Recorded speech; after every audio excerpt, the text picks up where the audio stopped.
Sur la chaîne Petite Plaisance, on a mis en ligne un certain nombre de vidéos pour construire des bateaux de barfleurs, des petits sloops, etc.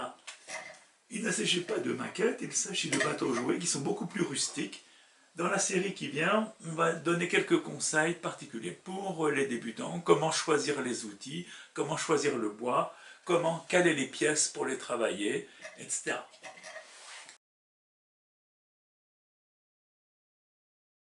Quand j'ai commencé à faire les bateaux jouets, j'ai d'abord pris du bois que j'achetais dans des magasins de matériaux de construction. Alors c'est du bois comme ça, alors cette planche, elle paraît assez belle, elle n'a pas de nœud, etc. En revanche, ce bois a un défaut, c'est que c'est du bois qui a poussé très rapidement.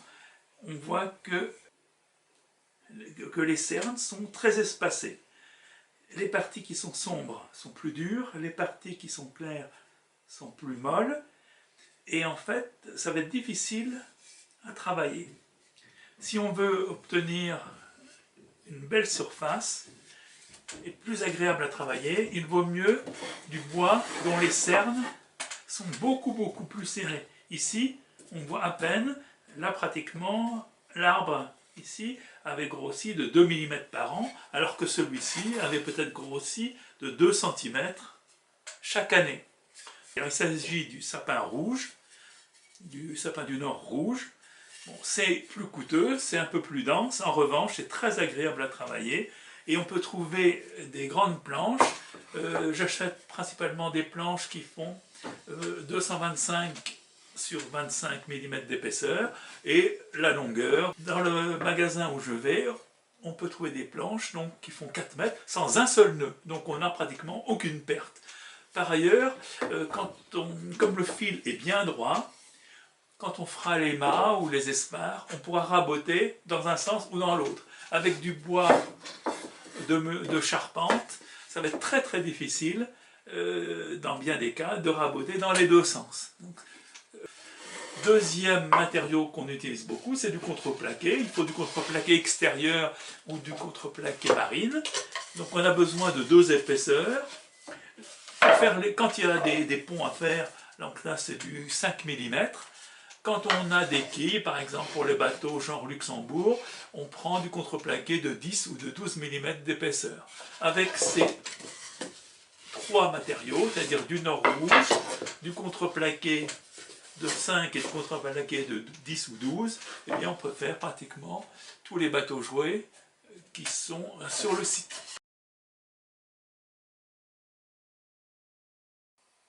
Pour travailler, il faut avoir un support bien stable, soit un établi comme ça, soit une table épaisse et bien stable, soit, on verra, on peut s'arranger, qui est très commode, avec des tréteaux et des bastins.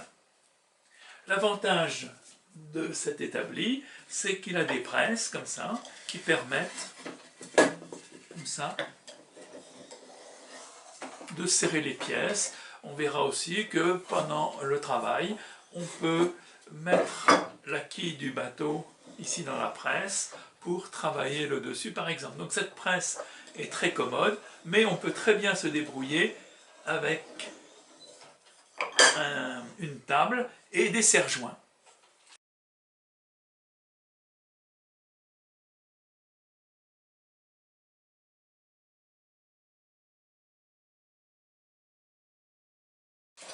Pour maintenir les pièces sur le plan de travail, on a besoin de serre-joints.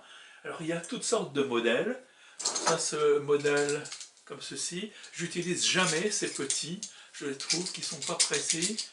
Ces modèles bon marché, donc personnellement, je les évite. Vous avez aussi des serre-joints comme ça, qui paraissent plus commodes à utiliser. En revanche, je trouve, en tout cas ce modèle, quand la pièce remue, il a tendance à se décrocher et il ne sert pas suffisamment bien. Pratiquement, je ne les utilise jamais pour la construction des bateaux jouets. Il y a ce modèle-là qui est plus petit, mais en revanche, il sert mieux. et je les utilise de temps en temps, par exemple pour les collages, pour certains collages, par exemple de pièces les unes sur les autres. Dans certains cas, et c'est pratiquement un des seuls outils de modéliste que j'utilise, des tout petits serre-joints pour coller des pièces, des petites pièces sur l'étrave par exemple, pour la galoche, etc.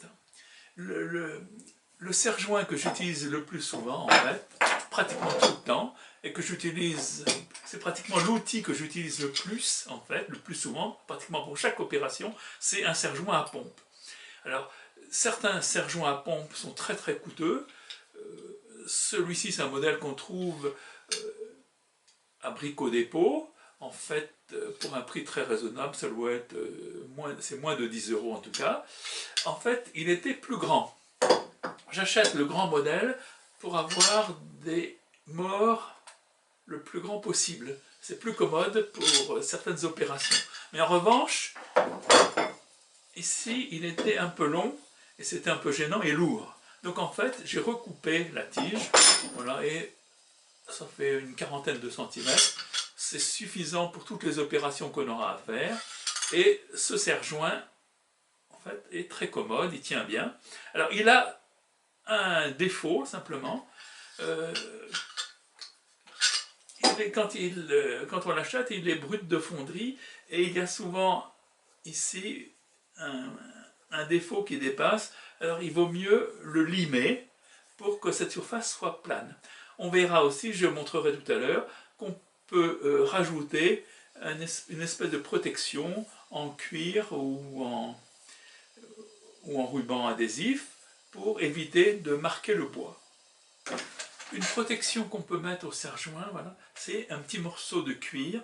Donc j'ai d'abord bien limé le défaut de fonderie qui est ici. Je prends un morceau de cuir ou autre chose. Voilà. Et avec du ruban adhésif, je vais l'accrocher à l'extrémité.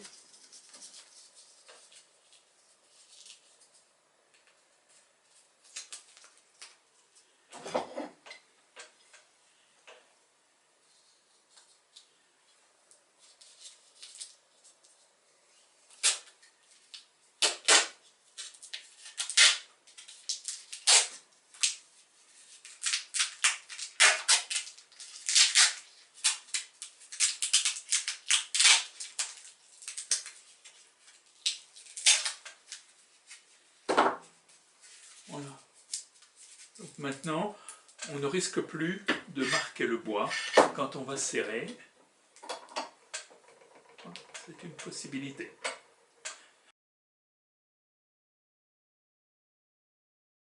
Autrement, on va utiliser entre le serre-joint et la pièce à travailler un morceau de bois qui en plus va répartir la pression. Donc plus ou moins épais, on verra suivant les cas. On va voir maintenant comment on cale les pièces. Pour les pièces plates, il n'y a pas de problème.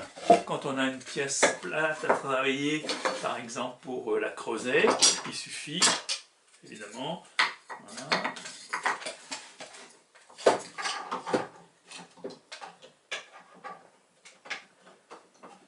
Là, et là, on peut travailler avec le ciseau, avec la gouge, pas de problème. Mais certaines pièces rondes sont plus difficiles à maintenir, soit par exemple quand on veut travailler la tranche, soit la coque du bateau lorsqu'elle est en cours de fabrication. Donc c'est ce qu'on va montrer maintenant, quelques manières qu'on utilise pour caler ces pièces rondes.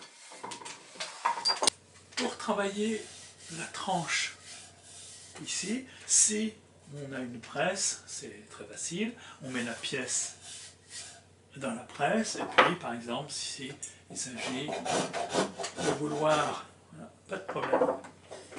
Si on n'en a pas, on peut prendre une pièce de bois qui est maintenue par deux serre-joints, on met la pièce à travailler, la pièce a été maintenue contre le morceau de chevron ici avec ce serre-joint.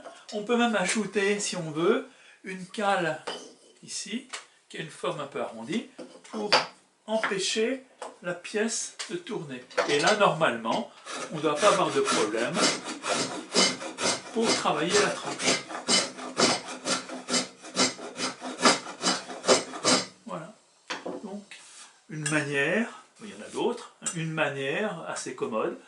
Ça suppose évidemment qu'on ait au minimum 3 serre-joints. On verra de toute façon que pour le collage des tranches les unes sur les autres, en général, il faut au minimum 3 et plutôt 4 ou 5 serre-joints. Pour travailler une pièce avec une gouge ou avec un ciseau, là encore, il faut bien maintenir la pièce à travailler sur la table avec un serre-joint. Alors il ne faudrait surtout pas croire, quand il reste juste un petit coup à faire, de tenir la pièce avec la main. C'est extrêmement dangereux. Si l'outil saute, on prend l'outil dans le doigt. Donc toujours bien maintenir la pièce à travailler. Alors par exemple, si on a un petit coup à donner encore sur ici pour fignoler, eh bien on met un martyr en bois ici. On prend un serre-joint. Là on peut prendre un serre-joint même sans protection, puisque là il s'agit d'un morceau, c'est une chute. Voilà, on serre bien. Et là, on peut travailler comme ça.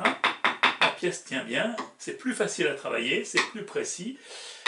La protection en bois, c'est très utile aussi quand c'est épais avec des enfants, parce que quelquefois ils ont tendance à faire des gestes un petit peu inconsidérés, et quelquefois l'outil, voilà. Donc ça évite que la gouge aille frapper le fer du serre-joint. Voilà, en général, donc il n'y a pas trop de problème avec cette opération. C'est pareil pour ici, par exemple, faire cette saignée, là encore. On maintient la pièce comme ça. Quand on veut travailler maintenant une pièce qui est creuse, par exemple, pour abattre les angles, ici ça va être... Donc il y a deux différences. La première, c'est qu'évidemment le serre-joint, bon encore là, c'est encore assez épais, ça peut aller, mais il vaut mieux à ce moment-là, ça va mieux répartir. Le problème maintenant, c'est que l'outil, en fait, il va venir abîmer la table. Donc la première précaution, c'est de mettre entre la table et la pièce à travailler, de mettre un bois qui ne risque rien. Pour travailler avec une gouge, si le bois est épais, ce sera encore mieux, ce sera plus facile. En fait. Donc je vais prendre un morceau de bassin. Ici, un morceau qui ne risque rien. Voilà.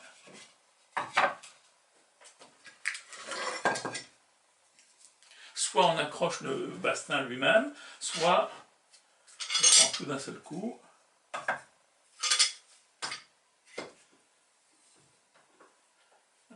Et là, on peut travailler la pièce. Quand ça arrive au fond, bon, ça va marquer le bastin, mais il est prévu pour cette opération.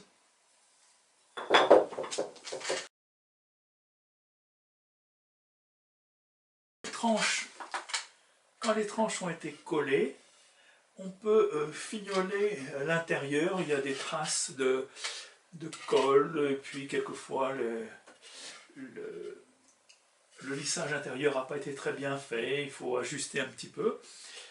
Alors, on a dégrossi avant parce que maintenant c'est beaucoup plus difficile, en particulier c'est impossible d'atteindre le fond. Donc c'est pour ça qu'on a lissé en général et préparé l'intérieur des tranches avant. Donc on commence parce qu'au début, évidemment, la tranche du bas est encore plate. Donc l'ensemble va tenir très facilement sur la table sans aucune précaution. Donc il suffit, voilà, de mettre un morceau de bois en travers de la coque, un serre-joint. Le serre-joint, on va le mettre au milieu pour que la coque reste bien stable. Et puis là, on peut travailler sans aucune difficulté. Là, il s'agit d'une coque en cours de fabrication, donc la moitié a déjà été faite. En fait, c'était pour montrer lors d'une exposition. Donc, normalement, les deux côtés sont censés être comme ça. Pour l'étape de dégrossissage de l'extérieur, donc normalement, ça devrait être plat ici. Donc, c'est très facile. Pour travailler l'avant, si on travaille au ciseau, donc il suffit de mettre le serre-joint comme ça, pour travailler l'avant, l'arrière. Alors, il y a plusieurs possibilités. Si on sait travailler des deux mains ou autrement, eh bien on va retourner la pièce. Voilà. Alors, il ne faut pas mettre évidemment le serre-joint dans ce sens parce qu'on va être gêné. Si on ne veut pas être gêné, là il s'agit d'une alternative en fait pour travailler les deux côtés. Par exemple, pour travailler l'avant, on peut mettre le serre-joint à l'arrière et travailler ici. Alors, en général, les gens arrivent à travailler aussi bien de ce côté-là que de ce côté-là. Et pour faire l'arrière, il suffira de retourner la coque dans l'autre sens. Pour travailler les flancs, soit au rabot, soit à la gouge, une manière commode, si la coque est quand même assez épaisse, on met un serre-joint, mais alors on voit que le système n'est pas très stable. Donc, on cherche des vieilles chutes, par exemple celles qui ont servi les chutes lors de la découpe ici. On en met comme ça, on en met une autre de l'autre côté, et on obtient ici quelque chose de très très stable. Donc, on n'aura aucune difficulté normalement.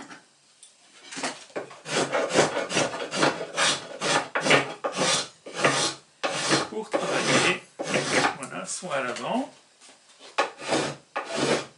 soit à l'arrière. Si par hasard les cales ont une tendance à reculer, il suffit de les maintenir avec un serre-joint.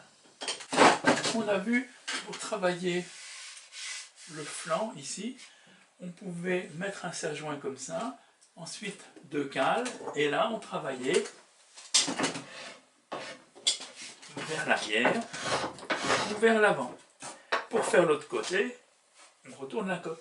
Certaines personnes ont du mal à travailler dans un sens ou dans ce sens-là. Ils peuvent toujours à ce moment-là, au lieu de le mettre comme ça, ils installent la coque ici sur le bord de la table. Ici. Et au lieu de travailler sur le côté, ils travaillent à ce moment-là dans cette position-là, qui est peut-être plus confortable. Pour certaines opérations, on travaille en porte-à-faux au-dessus, à l'extérieur de la table. Alors, à ce moment-là, pour maintenir la coque, voilà, on peut mettre un bout de bois qui répartit un peu la pression. Et normalement, voilà, on peut, par exemple, creuser ici la gorge pour l'étrave, ou pour finir l'avant, voilà, on est dans une assez bonne position. On a intérêt quand même à garder une partie pas trop, pas faire trop de retour de galbord au début, dans la partie centrale, pour au moins pouvoir poser le serre-joint. Ce canot a déjà une quille.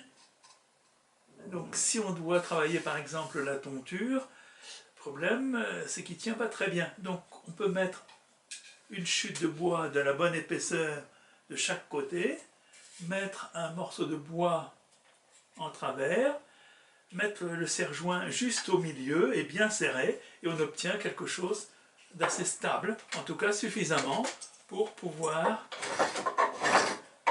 travailler la tonture. Pour l'autre côté, on va déplacer le système. Quand un bateau a une tonture, celui-ci n'a pas une tonture très marquée, mais lorsque la tonture est marquée, surtout si la quille et l'étrave ont déjà été fixées, eh bien, si on ne veut pas abîmer l'étrave, il suffit de mettre un morceau de bois en travers, comme ça. Bon là la quille, elle est beaucoup trop épaisse, donc en fait on risque pas de l'abîmer. Si on l'abîme, de toute façon on va en enlever au moins la moitié ou les 3/4.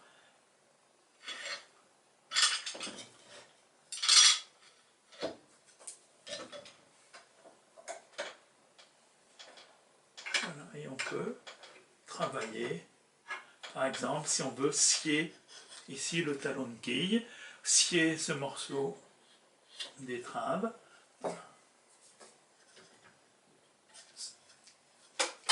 Scier la quille à cet endroit-là. Donc le système tient bien et on n'abîme pas. Quelquefois, par exemple, quand le tableau a été fait, il dépasse, l'étrave dépasse. Voilà, c'est assez commode de placer le centre sur une pièce, voilà, qui évite que l'avant et l'arrière touchent la table.